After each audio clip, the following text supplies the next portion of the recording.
اجوا کھجور کی افادیت کا اندازہ حضور کے اس پاک فرمان سے لگایا جا سکتا ہے۔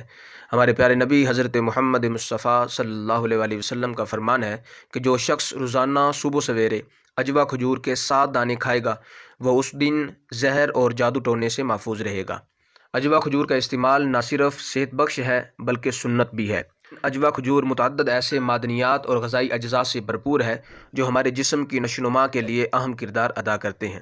ان غذائی اجزاء میں پوٹاشیم بھی شامل ہے جو کہ ہمارے دل کی صحت کے حوالے سے انتہائی اہم کردار ادا کرتا ہے۔ اجوا کھجور بلڈ پریشر کو نارمل رکھتی ہے اور گردوں کے نظام کو بہتر بناتی ہے۔ اجوا کھجور میں میگنیشیم بھی پایا جاتا ہے جو ہڈیوں کو مضبوط بناتا ہے۔ اجوا میں موجود کیلشیم ہڈیوں اور دانتوں کے لیے بہترین ہوتا ہے۔ اس کے علاوہ اعصابی نظام کو موصول ہونے والے سگنلز کے لیے اہم کردار ادا کرتی ہے۔ ناظرین، روزانہ اجوا کھجور کھانا کئی ایسی بیماریوں سے محفوظ رکھتی ہے جو فالج یا ہارٹ اٹیک کا باعث بنتی ہیں۔